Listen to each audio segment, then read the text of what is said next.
നമുക്ക് നമ്മളെ ഫോണിലെടുത്ത അല്ലെങ്കിൽ ക്യാമറയിലെടുത്ത വലിയൊരു വീഡിയോ അത് സുഹൃത്തിന് സെൻഡ് ചെയ്യണം. 17 MB അല്ലെങ്കിൽ 100 MB വരെ ഒക്കെ ആണെന്നുണ്ടെങ്കിൽ നമുക്ക് വാട്സപ്പ് സെൻഡ് ചെയ്യാം, അതും അല്ലെങ്കിൽ മെയിൽ സെൻഡ് ചെയ്യാം.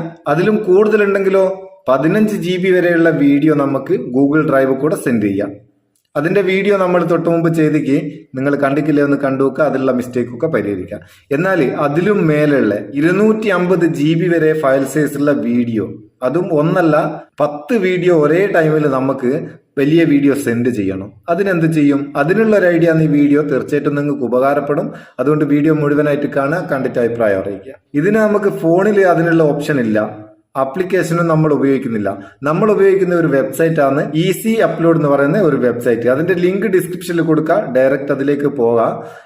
ഇതിൽ കൂടെ എങ്ങനെയാണ് നമ്മൾ സെൻഡ് ചെയ്യുക, നമ്മൾ അയച്ച ആൾക്കാർക്ക് അതെങ്ങനെയാ കിട്ടുക, ഇതൊക്കെ ഒന്ന് നോക്കുക. നമുക്ക് ഈ വെബ്സൈറ്റിലേക്ക് പോവാം. ഈസി അപ്ലോഡ് എന്നുള്ള വെബ്സൈറ്റ് നമ്മൾ ഓപ്പൺ ചെയ്ത് കഴിഞ്ഞാൽ ഇങ്ങനെ വരും. എവിടെ click here to drop file to upload എന്നുള്ള ഈ ഭാഗം ക്ലിക്ക് ചെയ്തിട്ട് നമ്മളെ ഗ്യാലറിയിൽ നിന്ന് ഏത് ഫയലാണോ വേണ്ടത് അത് നമുക്ക് ക്ലിക്ക് ചെയ്ത് കൊടുക്കാം. നമ്മളെ ഗ്യാലറിയിലുള്ള ഒന്നല്ല, ഇങ്ങനെ ലോങ് പ്രസ് ചെയ്തിട്ട് ഓരോന്ന് സെലക്ട് ചെയ്ത് 10 വീഡിയോ വരെ നമുക്ക് സെലക്ട് ചെയ്യാം.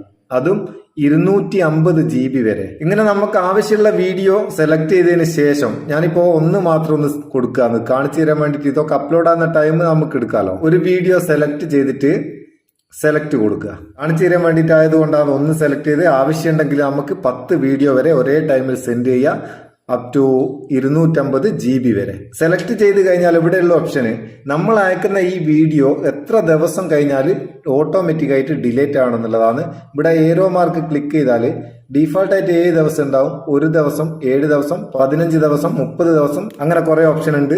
ഒരു നെവർ എന്നുള്ള ഓപ്ഷൻ ഉണ്ട്. ഡിലേറ്റ് ആകണ്ടെന്നുണ്ടെങ്കിൽ നെവർ കൊടുക്കാം. ഞാനിപ്പോൾ അത് അങ്ങനെ തന്നെ വെച്ച്. അതിന്റെ തൊട്ടതായുള്ള ഓപ്ഷന് പാസ്വേഡ് ആണ്. നമ്മൾ അയക്കുന്ന ഫയൽ അയച്ചാൾ മാത്രം കണ്ടാൽ മതിയെങ്കിൽ നമുക്ക് അതിനൊരു പാസ്വേഡ് പ്രൊട്ടക്ട് ചെയ്യാം. ആ പാസ്വേഡ് കൂടി അവർക്കൊന്ന് പറഞ്ഞു കൊടുത്താൽ മതി. ഡയറക്റ്റ് ഓപ്പൺ ആക്കാണ്ട് പാസ്വേഡ് ഇട്ട് അവർക്ക് ഓപ്പൺ ആക്കാം. എന്നിട്ട് ഇതിൽ അപ്ലോഡ് കൊടുക്കുക. അപ്ലോഡ് കൊടുത്തു കഴിഞ്ഞാൽ ഇവിടെ ഇത് അപ്ലോഡ് ആവും. അപ്ലോഡ് ആയി കഴിയുന്നവരെ നമ്മളൊന്ന് വെയിറ്റ് ചെയ്യുക. നെറ്റ് നല്ല സ്പീഡിന്റെ പെട്ടെന്ന് അപ്ലോഡ് ആവും. അല്ലെങ്കിൽ നമ്മളെ ഫയലിന്റെ വലിപ്പത്തിനനുസരിച്ച് അത് അപ്ലോഡ് ആകുന്നതിന് കുറച്ച് സമയം എടുക്കും. നമ്മളെ അപ്ലോഡ് ഫിനിഷ് ആയി കഴിഞ്ഞാൽ ഇവിടെ അതിന്റെ ഒരു ലിങ്ക് വരും. നമുക്ക് ഈ ലിങ്ക് നമുക്ക് ഇവിടെ കോപ്പി ചെയ്യാനുള്ള ഓപ്ഷൻ ഉണ്ട്. ജസ്റ്റ് ഒന്ന് ക്ലിക്ക് ചെയ്ത് കൊടുത്താൽ അത് കോപ്പി ആയി. ഇങ്ങനെ കോപ്പി ചെയ്യുന്ന ഈ ലിങ്ക് നമുക്ക് വാട്സപ്പ് കൂടെയോ എങ്ങനെ വേണമെങ്കിലും സുഹൃത്തിന് അങ്ങ് അയച്ചു കൊടുക്കാം. ഞാനിപ്പം വാട്സപ്പിൽ തന്നെ അയച്ചു കൊടുക്കുക. ഈ അയച്ചു കൊടുക്കുന്ന ലിങ്ക് അവർ ഓപ്പൺ ചെയ്യുന്നവർ എങ്ങനെയാ വരിക, അതിനി അടുത്ത ഫോണിൽ നോക്കുക. ഞാൻ ഇത് കാണിച്ചു തരാൻ വേണ്ടിയിട്ട് എൻ്റെ അടുത്തുള്ള വേറൊരു ഫോണിലേക്ക് അയച്ചതാണ്. അതെങ്ങനെയാണെന്നൊന്ന് നോക്കിക്കളിയുക. ഇതാ നമ്മൾ അയച്ച ആ ലിങ്ക് ഇതിൽ വന്നിക്ക്. ഇനി നമുക്ക് ഇതിൽ നിന്ന് അതൊന്ന് ഓപ്പൺ ചെയ്ത് നോക്കാം. ഓപ്പൺ ചെയ്താൽ ഡയറക്റ്റ് ഈ സൈറ്റിലേക്ക് പോകും. ഇവിടെ ഡൗൺലോഡ് എന്നുള്ളൊരു ബട്ടൺ കാണും. അതൊന്ന് ക്ലിക്ക് ചെയ്ത് കൊടുക്കുക, ഡൗൺലോഡ് ആയിക്കോളും. നമ്മളെ നോട്ടിഫിക്കേഷൻ ബാറിൽ അത് ഇങ്ങനെ ഡൗൺലോഡ് ആകുന്ന ഒരു നീല വരെ ഇങ്ങനെ പോകുന്നുണ്ടാവും. ഇവിടുന്ന് ഇങ്ങനെ നമുക്ക് കാണാം. അത് ഫിനിഷ് ആയി കഴിഞ്ഞാൽ നമ്മളെ ഗ്യാലറിയിൽ അത് സേവ് ആയി. ഇതുപോലെ നമുക്ക് 250 GB വരെയുള്ള ഫയല് സുഹൃത്തിന് വളരെ കൂളായിട്ട് ഒരു പ്രശ്നമില്ലാണ്ട് ക്വാളിറ്റി ഒന്നും ലെവലേശം കുറയാണ്ട് ഒറിജിനൽ ക്വാളിറ്റിയിൽ സെൻഡ് ചെയ്ത് കൊടുക്കാം. ഇനിയിപ്പോൾ നിങ്ങൾക്ക് ഇടയ്ക്കിടയ്ക്ക് ഈ വെബ്സൈറ്റ് പോയിട്ട് അപ്ലോഡ് ചെയ്യണമെങ്കിൽ തിരഞ്ഞെടുക്കാണ്ടൊക്കെ ഒരു വഴിയുണ്ട്. അത് ഈ വെബ്സൈറ്റ് ഒന്നുമില്ല, നിങ്ങൾ സ്ഥിരമായിട്ട് ഉപയോഗിക്കുന്ന വെബ്സൈറ്റിനൊക്കെ ഉപയോഗിക്കാൻ പറ്റുന്ന ഒരു വഴിയാണ്. ഈ ഏത് വെബ്സൈറ്റിന്റെ മേലെ 3 ഡോട്ട് ഉണ്ടാവും, അതൊന്ന് ക്ലിക്ക് ചെയ്ത് കൊടുക്കുക.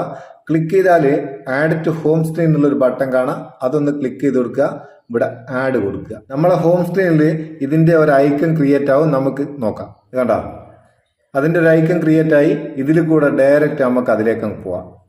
ജസ്റ്റ് ഒന്ന് ക്ലിക്ക് ചെയ്ത് കൊടുത്താൽ മതി. ഓരോ സമയത്തും നമ്മൾ ഇതൊന്നും നോക്കി നടക്കണ്ട. സംഭവം നിങ്ങൾക്ക് ഉപകാരം തോന്നിക്കേണ്ട ചങ്ങായിമാർക്കൊന്ന് ഷെയർ ചെയ്ത് കൊടുക്കുക. വീഡിയോ ഇഷ്ടപ്പെട്ടിരിക്കേണ്ട ലൈക്ക് കൊടുക്കുക മറക്കണ്ട. നമുക്കൊരു ബൂസ്റ്റ് ആയിക്കോട്ടെ. നമുക്ക് അടുത്ത വീഡിയോയിൽ നല്ല സെഗ്മെന്റ് കാണാം. നിങ്ങളുടെ സ്വന്തം Muthoos Meppayyur. Thank you so much.